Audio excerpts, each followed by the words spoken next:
All right, hi everybody. Just coming on here to talk to you about the Luna 360. There's thousands of videos already about this product on YouTube. You can check it out. Everyone has has their own opinion on settings and this and that. I will say this. You can connect it to the Insta360 app on your phone while the device is still on, and then you would go there. You can kind of edit through that app or apply the LUT if you shoot an iLog to Rec 709, then export it to your local, phone wirelessly. And then from there, you can continue on CapCut or your local editing software. It does work with Lightroom for the photos option. You can also connect it via USB-C to your phone and transfer the files that way. And also there is a micro SD slot. You have to have a specific card for it. Has to be U1 and V30 or better because of the bitrate size. We'll go over the product a little bit, and I'll show you some pros and cons or maybe some things that I kind of found. And I will say that so far the video out of it's fantastic. I've tested cinematic, I've tested Leica preset with Leica natural, standard Dolby Vision. I myself like Dolby Vision, however, iLog is sort of the way to go because you do get the 10-bit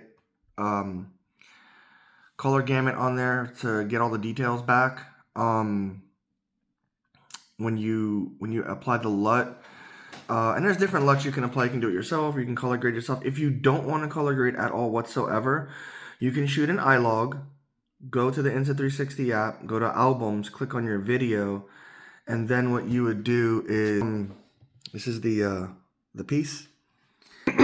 You would basically click LUT and just hit the check mark to apply, and then save it to your phone or other external device.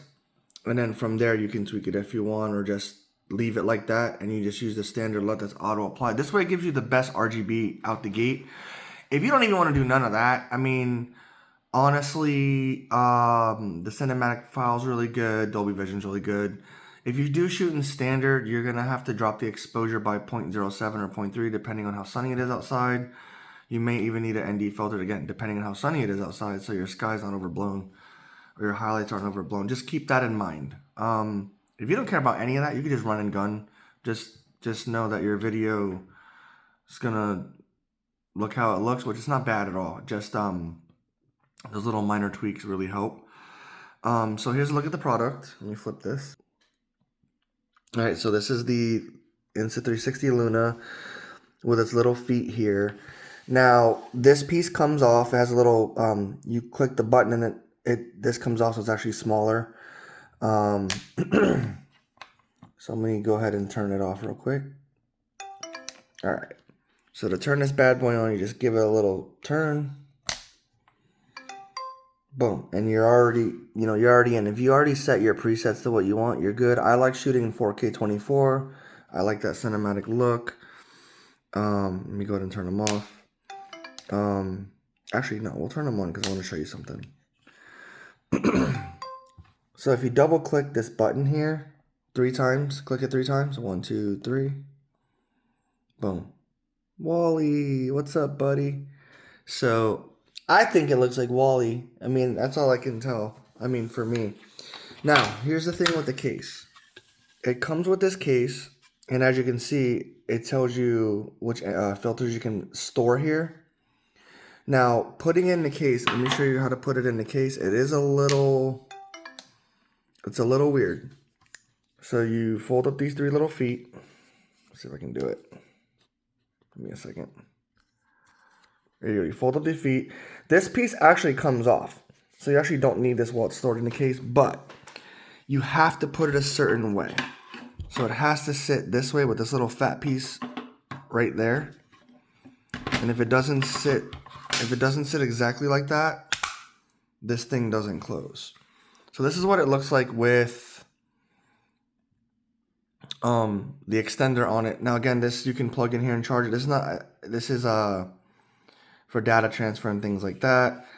On this side is the micro SD card slot, and then to open this, you just basically pop that open, and then take it out, and then you're ready to go. You just flip the screen like this, and then you're good to go. Now you can set it to where when the screen opens, it just starts recording. But I have it where I click the button. Sorry for the lens shifts. I'm just getting closer and I'm shooting on the Galaxy S26 Ultra, and it does have like a product showcase option, like when you get close. But I will say all the stuff I'm posting now on TikTok moving forward is coming off of this guy.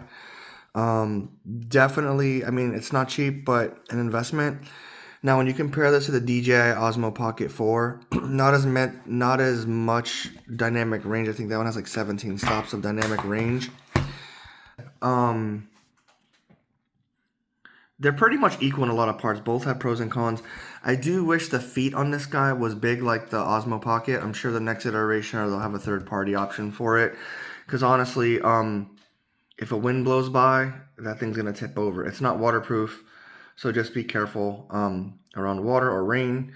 Again, it does come in this case with this case, which is nice. And if you get the creator bundle, it does come with a little Ziploc, like a little pouch that it comes in. I didn't get that. I just got the standard one because the pricing for the creator bundle was like $300 more, and I didn't feel it was worth it. Also, the creator bundle comes with the Insta360 Mic Pro. Very good. Works up to 20 feet away. Also, the thing that's pretty awesome about this is the screen. Let me show you here.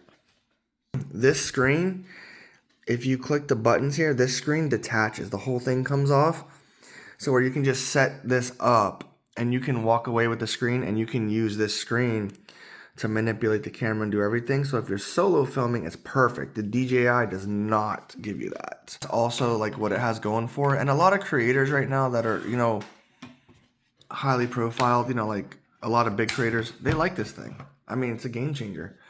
Nothing that ever comes out really is perfect. There's always going to be some flaws with some piece of tech. This is Insta's first iteration of this type of camera. They're known for their action cameras like the Insta360 Go and all that. Great options as well. Recommend picking that up for a different perspective and probably a little bit less inconspicuous. I will say though, once you get used to this thing, yeah, it's really nice. Instead of like having a like a DSLR or like a PowerShot, like a Sony or a Canon PowerShot, those are nice as well, or a Sony ZV-E10 Mark II.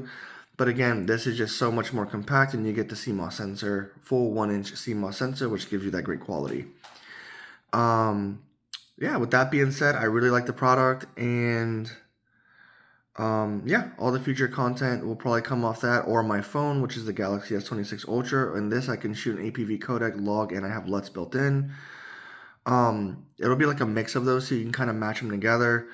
So yeah, just depends on what I'm shooting that day, and if it's going to be a quick run and gun and I don't have this thing with me, or I do, etc. So yeah, all right, guys, check out the future upcoming posts. Comment, like, subscribe, and we'll see you on the other side.